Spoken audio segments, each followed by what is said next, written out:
scholarly contributions, Marxism has captured the attention of the world. Marxism has become Christianity's enemy number one, Yes, the psychology and the biology, those two people, they are world-known scholars. Their books are prescribed in universities for psychology and for biology, and it is purely atheistic and evolutionary in hypothesis. Biologist's name is T.D. Lysenko, Lysenko, T.D. Lysenko. I.P. Pavlov and T.D. Lysenko. How subtle and cunning the Marxian world system is realized when we find many so-called Christian leaders have espoused Marxian philosophy as Christian. There are many people say that Marxian philosophy is Christian. They say that, isn't this Christian?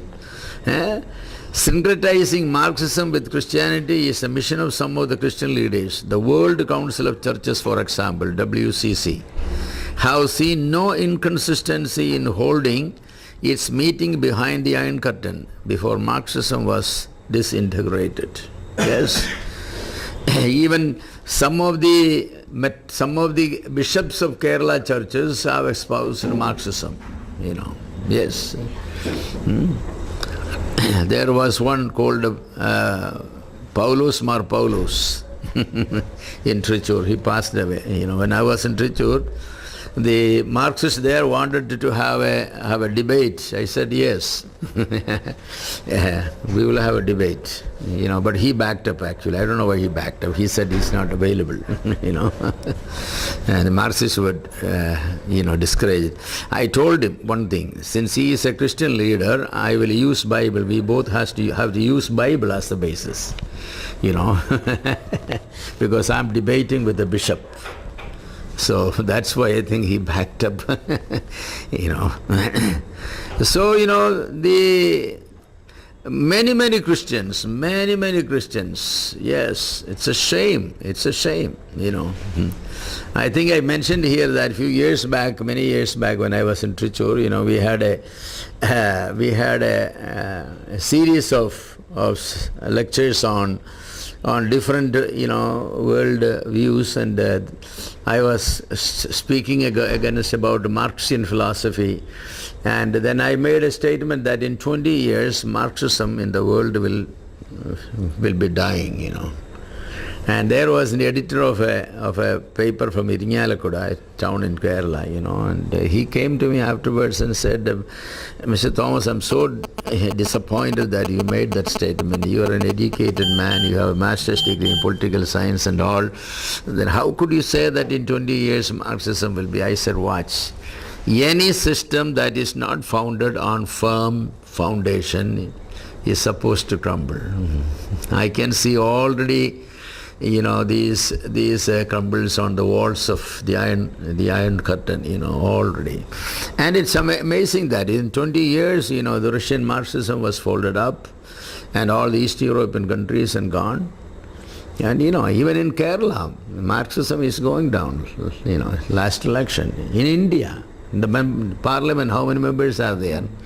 That's a sad thing, because people have come to know that Marxism has no firm philosophy. It's an imaginary philosophy. It does not take into human nature into consideration, What is human nature? Human nature is very selfish, right? Human nature is selfish. And everybody wants to, gain what he wants. Marxism says no, everything is common and the state controlled. In a system like state controlled, who will contribute? Nobody wants to. From every man according to his ability to every man according to his need, but who will give according to his ability? And who is satisfied with according to his need? Because government decides what his needs are. Brezhnev needed a car or 100 cars. Sports models and, vintage cars and all Brezhnev had. So who will decide? Did the state decide Brezhnev need 100 cars? Or Brezhnev needs? So they don't take into consideration the human nature. You give 1,000 rupees to 100 people, you come back in 2 months and ask everybody what happened to the money. I tell you that 99 persons 1,000 rupees will be in the hand of the 100th person. Definitely. He will immediately do something whereby the other money will come to. That's the way it is. That's a human nature. That's human nature. Yeah, man is selfish basically. Man will work harder and best when he has the liberty. Man wants freedom. The freedom of work, freedom of earning, freedom of spending and everything. That's the way man is. And so Marxism cannot, because they don't have a base. They don't have a base. Yeah.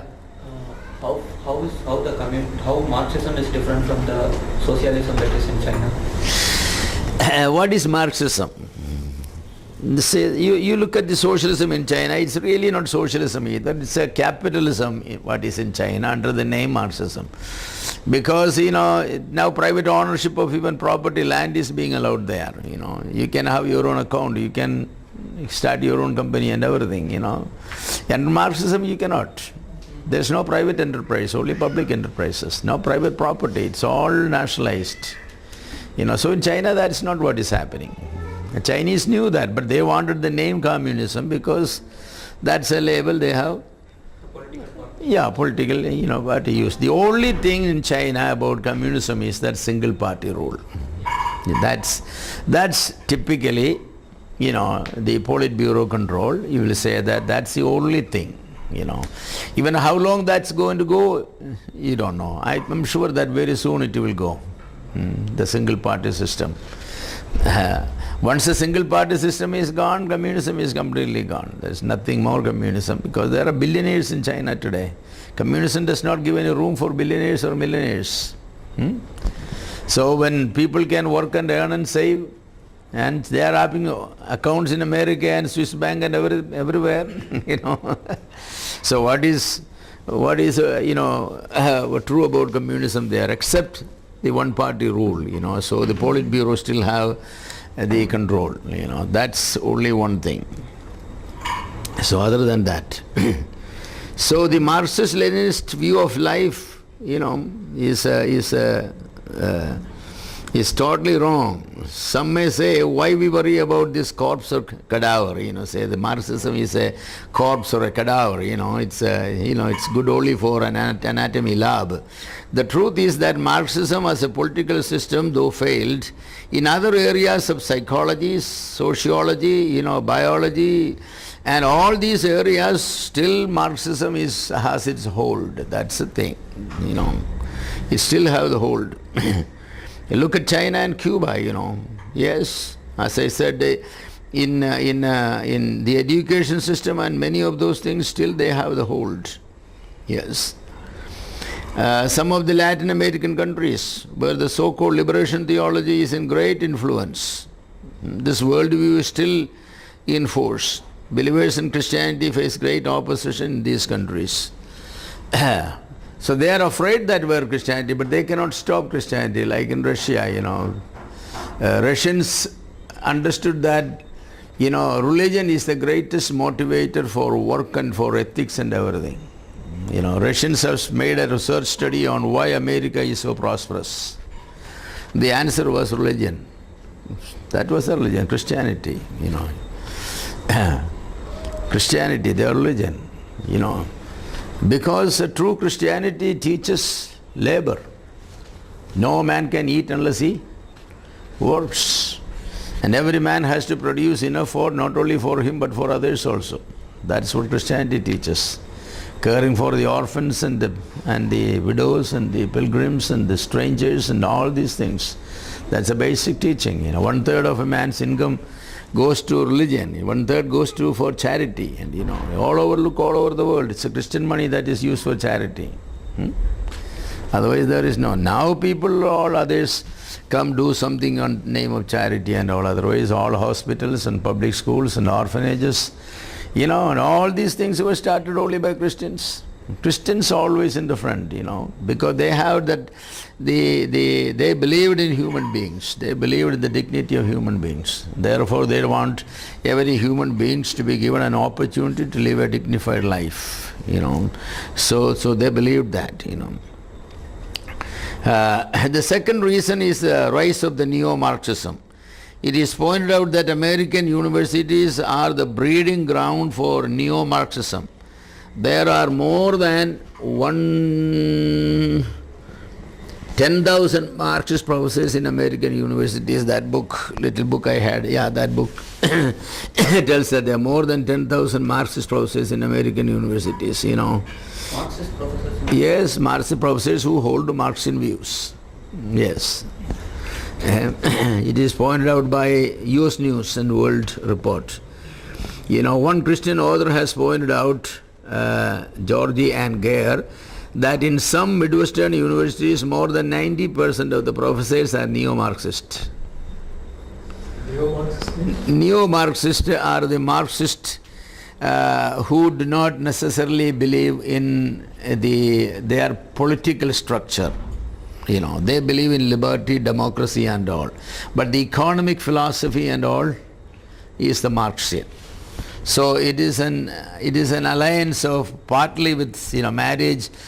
They don't accept the Politburo, the control of the state and all that. They don't. But they believe that the Marxian economics and the Marxian biology and Marxian sociology and Marxian all that things. The evolutionary, the dialectical materialism and all that they believe.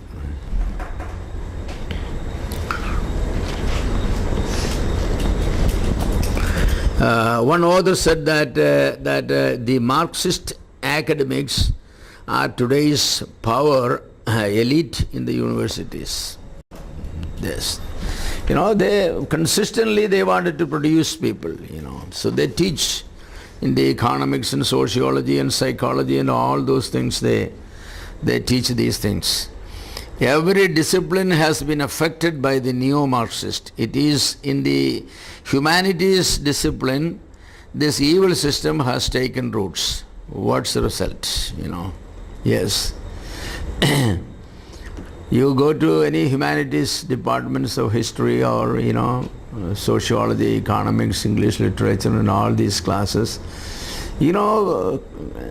hours and hours of classes are devoted for lectures on evolution and and Marx and all these things, Yes. They have systematic program to, brainwash the new students into this neo-Marxism and evolution and atheism and all that, There's a university in Indiana state called Ball State University. I studied Indiana, so a couple of us, we used to go every week to Ball State University for evangelism, The American universities are very open, we can just go into their cafeteria, many cafeterias, you can sit any table that will accommodate 10, 15 people, big tables, if they find a chair, you can just ask them, can I join you? They're friendly people, say, okay, sure. And then, started. So one day I went there and the history professor there he attacked the Bible left and right. Left and right, So the history, I joined a group of students and I started sharing about these things. So they said, are you willing to come to our history classroom? I have a debate with the professor there. I said, sure. It will be a pleasure, So they asked permission, they permit, you can go and sit as long as you don't make any trouble, you can go.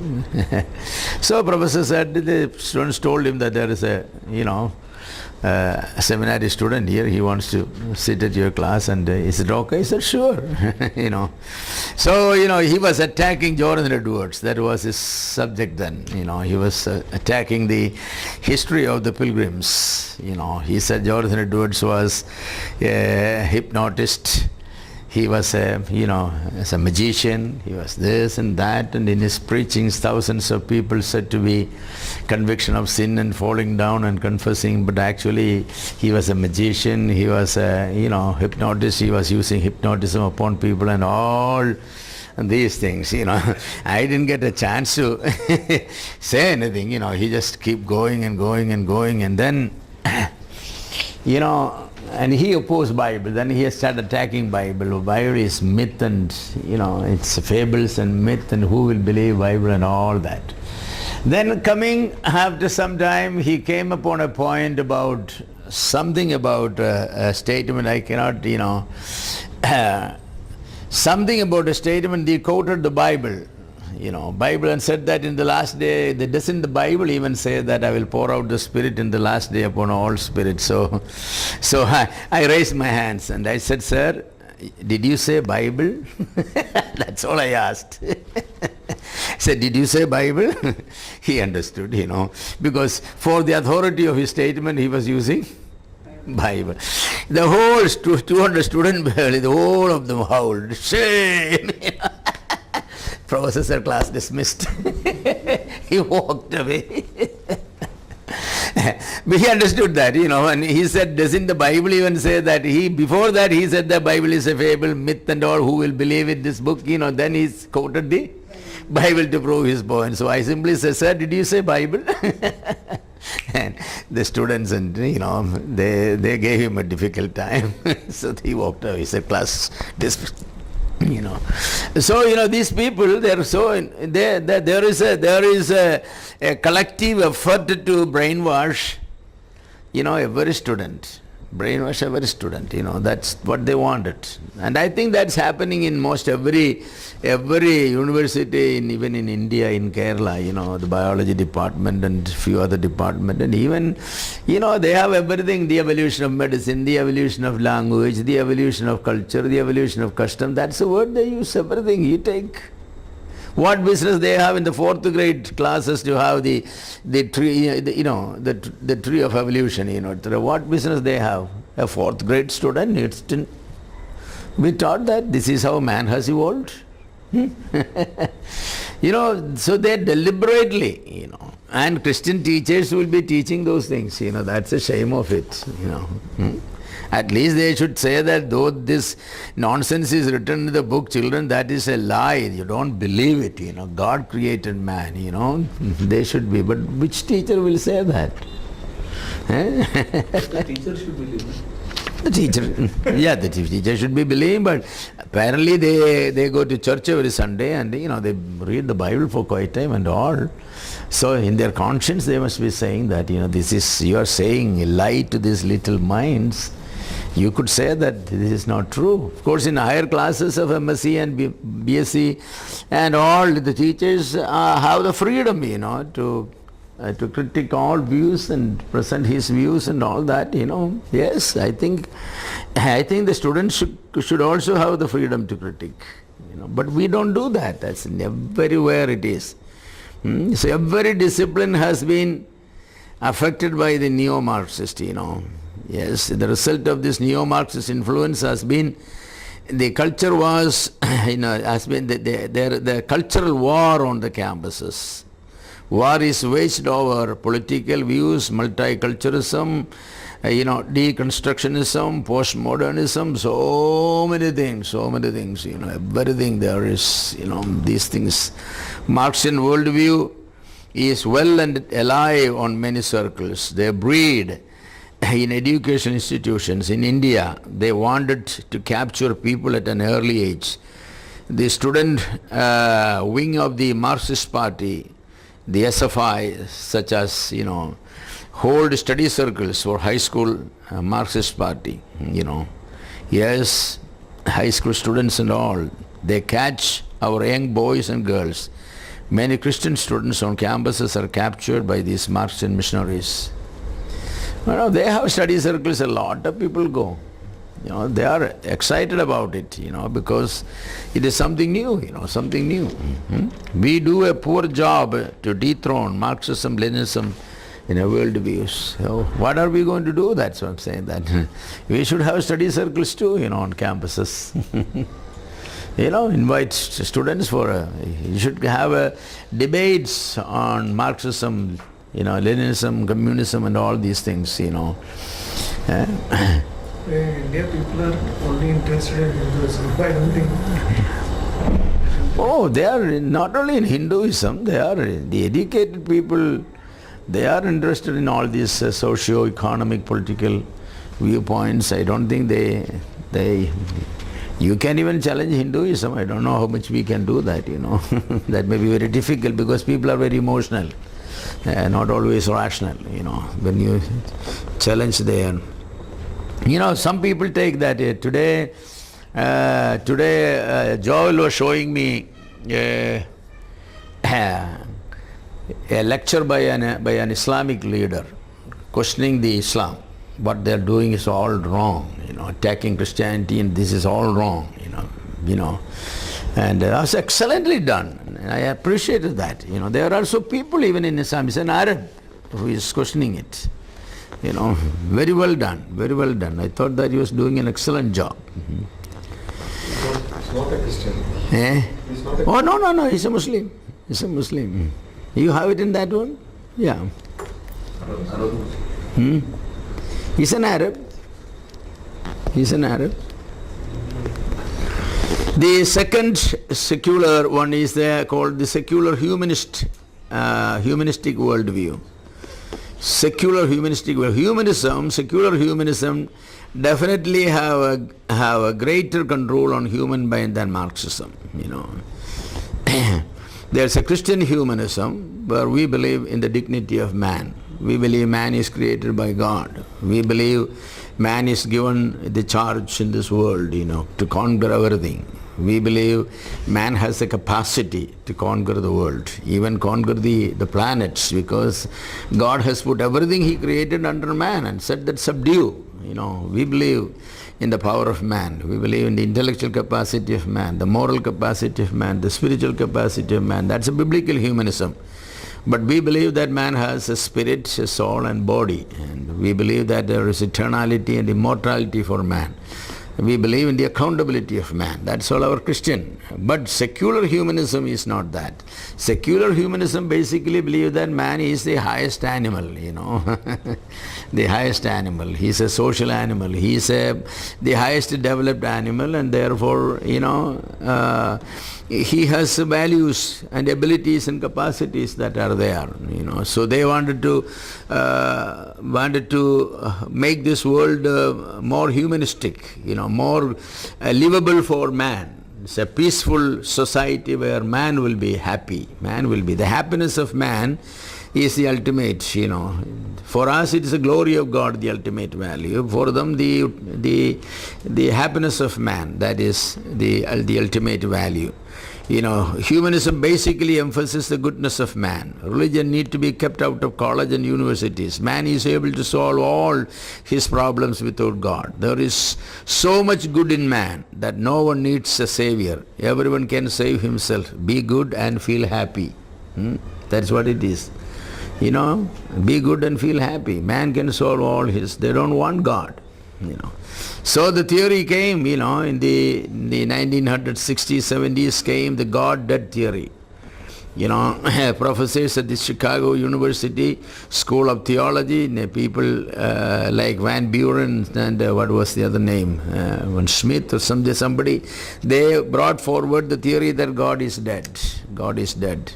There was no God actually. Man, because he was incapable of facing the problems of life, he developed the idea of a God to support him. But now man has taken over the charge. He doesn't need that imaginary God. So God is dead. God is dead. That's theory. That was, like a wildfire. That theory has spread, everywhere. God is dead. We don't need God anymore. What problem man cannot take care of? They said every man. Now with some of the, some of the advancement of science, like what you call the cellular biology, and molecular biology and all, making advancements and cloning and so many other things coming in, and they say that it's not very far when we will make man artificially, Well, you can make man artificially, that does not prove that creation is wrong, because creation is out of nothing. It's ex nihilo creation, where was the test tube in which the experiment was done billions of years back? Who was the scientist who controlled that experiment? All these scientists, they say the evolutionistic model, but they have a test tube, they have a laboratory, they have a man behind it, they have basic elements and materials. By biblical creationism is not that. Biblical creation is ex nihilo creation. God created everything out of nothing. That's where it is, The evolutionists always start with the matter is eternal. That's their starting point. Matter is eternal. I said, why you want to start with matter? Why don't we start, in the beginning there was nothing. There was no beginning, no time either, We used to go to the Trichur Engineering College, Government Engineering College, and that's a stronghold of SFI, the Marxist wing of the one, I probably said it here. One day the Marxist students approached and said, we want to debate on creation evolution. I said, that's fine, okay. I and just one other brother, we went there, and next week there were about 25, maybe 20, 25, 30 students there in a room. Okay. So we sat down and we said, what's our formula? We have to have a formula.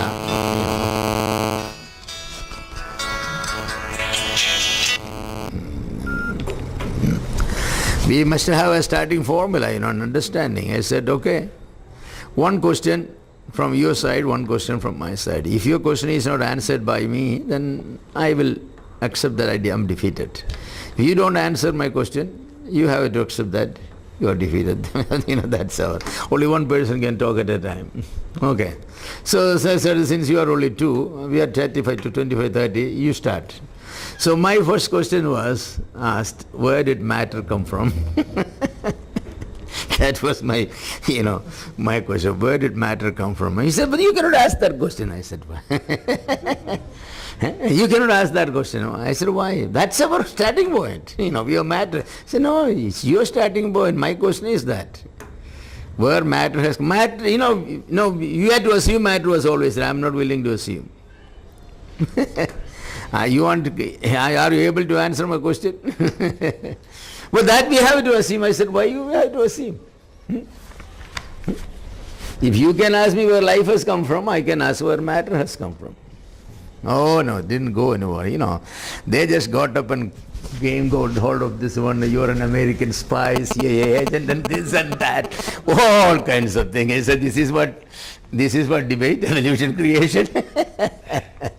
And somebody came and locked the door from outside, put a padlock. So we were there till midnight. We couldn't go out. Then finally somebody came, opened it by midnight, and we went away. But the fundamental question is, where matter has come from. And I told them that, okay, you can never use the word we believe. No, only I can. My answer for everything is I believe, because I'm a believer. I told them that. This is early. Now you have to give scientific answers.